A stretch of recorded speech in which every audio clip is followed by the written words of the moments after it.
avant toute chose, alors avant de commencer, n'hésitez pas à liker cette vidéo si vous auriez aimé, à partager si vous connaissez des gens à qui ça peut plaire.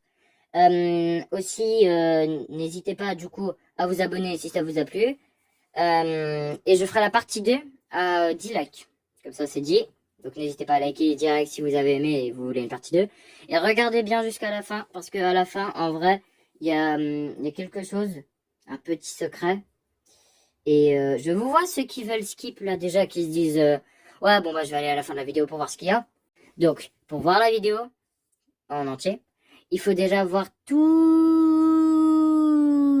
la vidéo pour avoir les petits secrets. Donc bref, voilà. Moi je vous souhaite un bon visionnage et surtout n'oubliez pas que je sais pas. Voilà, allez, à toutes. Bonjour. Alors du coup, nous sommes de retour avec nos petites cartes du jeu Fantasia. Alors je vais vous faire un résumé simple parce que du coup là j'ai déjà fait un enregistrement avant celui-là et comment dire que c'était un peu le dawa niveau son, j'y arrivais pas, c'était un peu problématique et tout. Il y avait d'autres personnes qu'on entendait, donc je me suis dit bon, je vais pas vous laisser avec un truc éclaté, donc j'ai recommencé cette vidéo. Donc voilà, c'est dit comme ça. Donc pour faire simple, Fantasia est un jeu de cartes conçu par moi-même et le but est de tuer son adversaire tout en restant en vie. Nous avons différentes cartes à disposition qui permettent de gagner des points de vie, faire des dégâts, renvoyer les dégâts, faire des dégâts de zone. Il y a aussi la possibilité du coup de piocher et plein d'autres effets assez fun. Mais du coup, tous les dessins ont été faits par moi. Alors, voici du coup nos cartes. Alors, j'ai oublié de préciser les raretés, c'est vrai. Ah, donc, on a la rareté verte, commune. Donc, c'est la rareté vraiment pas ouf. Mais, du coup, cette rareté est très utile pour rien. Totalement rien. À moins que vous aimiez les cartes un peu éclatées ou à donner à ses adversaires. Ensuite, on a donc, elles font des effets vraiment simplistes. Voilà, j'ai pas mieux que simpliste. Ensuite, on a les cartes peu communes, en bleu.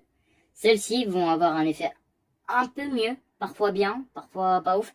Mais bon, en vrai, ça reste toujours aussi pareil, c'est pas dingue. Et enfin, après, on a la rareté rare. Celle-ci est jaune, c'est celle qu'on va retrouver le plus en général dans la partie. Mais franchement, c'est bien. En vrai, franchement, on peut rien dire, c'est correct en fait, c'est bien, mais on peut avoir mieux, on peut avoir bien mieux même, vraiment mieux. Ah, je pense aux exotiques là, mais bon, c'est pas le sujet. Pour l'instant, on va déjà voir les autres. Donc ensuite, on a les épiques en rouge, qui celles-ci ont un effet vraiment bien. Vraiment. Franchement, c'est correct. Voire même, des fois, ça peut être très fort. Et enfin, on a les raretés exotiques, que 4 cartes sur, je crois, plus de 130. Et celle-ci, par contre, il y a des chances, il y a de fortes chances de tuer l'adversaire. Mais en tout cas, c'est très, j'ai fini. Très cheaté. Donc, du coup, nous allons, c'est parti, voir ce que l'on a. Ah oui, et j'ai oublié de préciser encore une fois, mais c'est dingue, j'oublie tout. Donc, le petit rond là, dans un rond que vous venez de voir, en gros, c'est une carte combinatoire. Ça veut dire qu'en gros, on doit trouver une deuxième carte à combiner avec elle pour trouver l'effet. Parfois, on n'est pas obligé de la combiner. Parfois, on est obligé de la combiner. Ou parfois, c'est les deux. Donc, on commence direct avec une rare, qui est la Manticore et le petit V qui se trouve ici, mais avec la lumière pas ouf là, c'est un peu compliqué. Je vais le mettre comme ça. Voilà, ça sera beaucoup mieux. Donc, Manticore V, donc, qui est une vraie légende en fait. Ça veut dire qu'elle a vraiment, enfin, vous cherchez sur Google Manticore, vous tombez vraiment sur ce spécimen. Donc, comme on peut le voir ici, donc je vous laisserai mettre sur pause pour regarder l'effet. Mais en gros, elle est bien. Elle est bien. Et le supprime, le renvoi de dégâts, en gros, ça veut dire que, imaginons, il y a un joueur qui met un renvoi de dégâts. Ça veut dire que si quelqu'un lui joue une carte de dégâts, enfin, en gros, vous jouez le renvoi de dégâts. Quelqu'un vous fait quand même des dégâts. Et du coup, il se reprend les dégâts qu'il voulait vous faire. Et parfois, il y a des multiplications et ensuite des renvois. Donc, ça peut être fort. Mais celle-là, en gros, ce qu'elle fait, c'est que même si quelqu'un a joué un renvoi de dégâts, et bah si vous jouez celle-là, le supprimer le renvoi de dégâts fera que, en gros, le renvoi de dégâts du joueur, eh ben il est supprimé. Il n'y a pas de renvoi de dégâts. Et du coup, vous prenez quand même les dégâts. Donc voilà pour la Manticore. Attention, la prochaine est une combinatoire qui n'est d'autre que... C'est la flèche. Non, je ne me suis pas inspiré de Minecraft. Non. Alors, se combine avec un arc.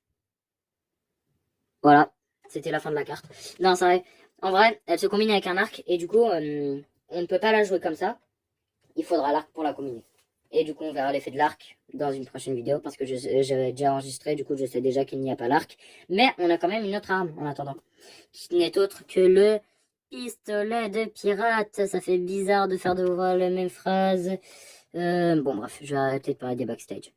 Arme, pistolet de pirate. Ah oui, et j'ai oublié de préciser, et j'avais oublié de préciser dans une vidéo aussi, il y a les éléments. Bon, là, il n'y en a pas pour la Manticore. Pour la flèche aussi. Mais là, par exemple, le pistolet de pirate est d'éléments hauts. Bon, il y a une histoire derrière avec un long arbre des éléments que je ne vais pas citer parce que c'est vraiment long. Bref, donc elle fait 10 dégâts et fait 5 dégâts pendant 3 tours après les 10 dégâts à utiliser avec des balles. Et la carte en pistolet, donc la carte pistolet, est infinie. Et il faut des balles par contre pour jouer la carte. Enfin, pour faire l'effet en tout cas. Et les balles ne sont pas infinies. Et en gros, un tour, c'est équivaut à un joueur qui a joué. Donc un effet qui va durer 3 tours, ça veut dire que quand un joueur aura joué, l'effet de moins 5 de vie va se faire. Après, encore moins 5. Et après, encore moins 5. Du coup, à chaque fois qu'un joueur joue, il y a un tour qui est passé. Alors, balle supérieure. C'est flou. C'est flou. J'en ai marre quand c'est flou. C'est flou. Donc, je disais, les balles de pistolet supérieures s'utilisent avec un fusil de chasse ou, enfin, et, en gros, parce qu'il y a aussi l'M16 qui est dispo, mais en fait, il faut choisir soit le fusil de chasse, soit l'M16. Et donc, du coup, à vous de voir ce que vous préférez. Et du coup, effectivement, elle se joue qu'une fois et ça a un effet différent selon l'arme. Ensuite, nous avons le feu d'artifice, parce que à ce moment-là, je ne savais pas comment ça s'appelait, les feux d'artifice qui faisaient... Enfin, qui sifflaient. Bref. Donc, ça s'utilise seul et fait 10 dégâts de zone. Donc, en gros, dégâts de zone, je ne sais pas si j'avais expliqué. Donc, dans d'autres, je vais réexpliquer. Dégâts de zone. Vous avez un adversaire qui, en gros, vous voulez attaquer l'adversaire avec cette carte. Et ben, les deux autres personnes, si vous êtes en multijoueur, les deux autres personnes qui sont à côté, à sa droite et à sa gauche, prennent aussi les dégâts. Donc, à vous de gérer la stratégie si vous avez fait équipe et tout et qu'il y a un adversaire avec à côté votre allié. Bref. Donc, fait des dégâts de zone à quelqu'un, donc de votre choix. Inverse les tours et donne 3 vies. Donc là, vous regagnez 3 vies. Ou sinon, tu utilises avec le minigun à feu d'artifice, et donc là, il faut attendre. Et le minigun à feu d'artifice, il est en épique et combinatoire, du coup, vu qu'on peut combiner. Enfin, vu qu'on doit combiner. Draknar. Donc, ce petit gars, enfin, petit. J'ai pas envie de me manger ça, moi, personnellement. Et c'est un dragon. Mais étrangement, il n'a pas d'aile. Comme est écrit sur la petite description, parfois il y a des petites descriptions en bas. Il vit dans les montagnes et ne vole pas. Ça, c'est du lourd. Donc, et c'est la dernière carte actuellement qu'on a. Fait 13 dégâts et renvoie les dégâts. Donc là, ça fait 13 dégâts et en plus, vous aurez l'effet de renvoi de dégâts. Bref, bon on s'arrête là parce que c'est déjà la fin de mes cartes. J'ai déjà préparé le reste du lot. Donc si vous avez aimé, n'hésitez pas à liker, vous abonner, machin bidule. Si vous connaissez des gens qui ça peut plaire, vous pouvez partager. Bref, moi je vous dis à plus. Et du coup, la partie 2 a 10 likes. Et surtout, n'oubliez pas que la chèvre boit de l'orage.